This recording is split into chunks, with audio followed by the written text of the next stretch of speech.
Woi, apa cerita? Kembali lagi dengan aku, Eki Siburian di sini. Terima kasih buat kalian yang udah mau klik video ini. Oke, woi, kali ini aku mau ceritain sama kalian tentang kerajaan dan kota gaib yang ada di Indonesia. By the way, ini aku mau nanya sama kalian. Kalian percaya nggak ada kota dan kerajaan gaib yang ada di Indonesia? Kalau kalian percaya, komen di bawah. Menurut kalian apa aja sih kota dan kerajaan gaib yang ada di Indonesia? Nah, kalau yang aku mau bacain ini adalah versi Woi Apa Cerita. Oke, langsung aja. Kota dan kerajaan gaib versi Woi Apa Cerita. Yang pertama, Kerajaan Laut Selatan. Kerajaan gaib yang satu ini mungkin menjadi kerajaan gaib yang paling banyak diperbincangkan oleh masyarakat luas. Sosok penguasa dari kerajaan ini sering disebut dengan Nyi Roro Kidul. Sosok Nyi Roro Kidul ini diklaim sebagai perempuan yang sangat cantik dan selalu berpergian dengan kereta kencana. Namun ada juga yang mengatakan bahwa sosok beliau berupa wanita cantik dengan badan setengah ular atau putri duyung. Kalian pernah dengar nggak kalau kalian pergi ke pantai selatan nggak boleh menggunakan baju yang berwarna hijau? Ya, itu sebenarnya nggak ada larangan yang tertulis. Tapi dari mulut ke mulut itu dikatakan kalau kita mau berlibur ke pantai selatan, kita nggak boleh menggunakan pakaian yang berwarna hijau. Karena nih, warna kesukaan dari Nyi Roro Kidul itu adalah warna hijau. Kalau ada orang yang melanggar larangan ini, maka dia akan terseret oleh ombak dan tenggelam di laut. Nah, arwah dari korban yang terseret ombak itu tadi akan dijadikan tentara atau budak di kerajaan gaibnya Nyi Roro Kidul. Jadi nih woi, ada beberapa cerita asal-usul dari Nyi Roro Kidul itu. Yang pertama, Nyi Roro Kidul semasa hidup adalah Dewi Kandita, putri raja dari kerajaan Sunda Pajajaran. Yang kedua, ada mitos yang mengatakan bahwa Nyi Roro Kidul dulunya adalah Dewi Nawangwulan. Dewi Nawangwulan ini adalah istrinya Jakatarub. Kalau kalian tahu cerita rakyat Jakatarub, di mana Jakatarub mencuri selendang bidadari yang sedang mandi di sungai sehingga bidadari tersebut tidak bisa kembali lagi ke kahyangan. Jadi ada beberapa mitos yang mengatakan bahwa itulah si Nyi Roro Kidul tersebut. Cerita yang ketiga, anak Ratu Bilqis. Dikisahkan bahwa Ratu Bilqis menikah dengan jin pria dan mengandung anak dari jin itu. Tapi setelah melahirkan, ia melihat anak itu tidak memiliki raga karena merupakan keturunan jin.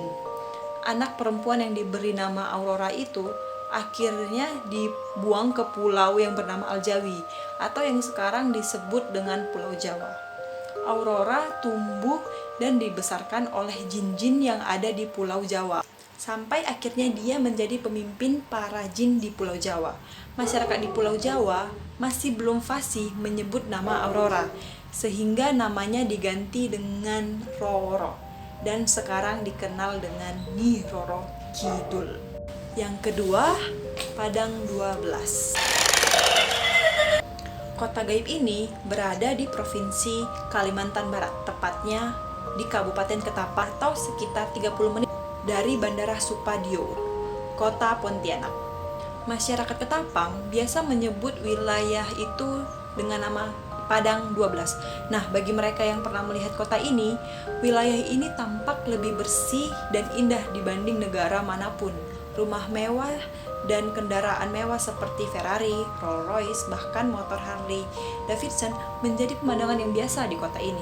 Bahkan nih woi, pesawat pribadi dan kapal pesiar itu dimiliki setiap penduduknya. Namun, ini merupakan kota gaib yang berada di kota Ketapang. Tidak semua manusia bisa melihatnya seperti manusia biasa. Bagi orang yang biasa, wilayah yang terletak di antara kecamatan Kendawang dan Pesaguan ini hanya tanah kosong seluas 12 km persegi yang dipenuhi oleh pohon pinus dan ilalang.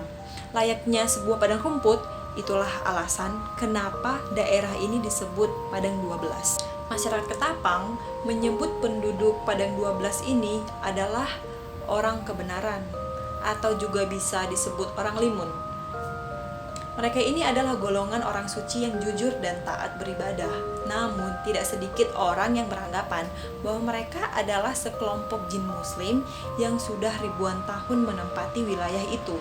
Menurut salah seorang warga Ketapang, aktivitas orang kebenaran ini juga seperti manusia biasa. Mereka terkadang juga pergi ke pasar yang ada di wilayah Ketapang untuk membeli kebutuhannya mereka. Nah, uniknya, mereka tidak menggunakan uang untuk sebagai alat pembayaran. Mereka menggunakan kunyit ataupun rempah yang bisa dijadikan bahan masakan untuk dijadikan alat tukar.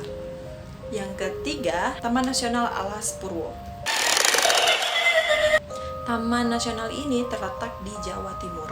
Banyak objek wisata yang ada di Alas Purwo ini seperti goa, savana, hutan rimbun, dan pantai. Salah satu tempat yang sering dan yang paling dikenal akan mistisnya adalah Goa Istana.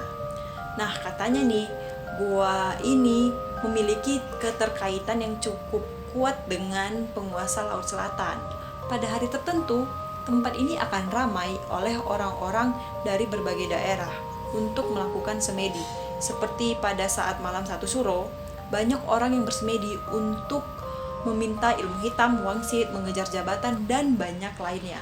Konon nih woy, diperlukan waktu yang tidak sebentar untuk mendapatkan apa yang kita inginkan. Bahkan nih, ada beberapa orang yang baru keluar goa setelah belasan tahun.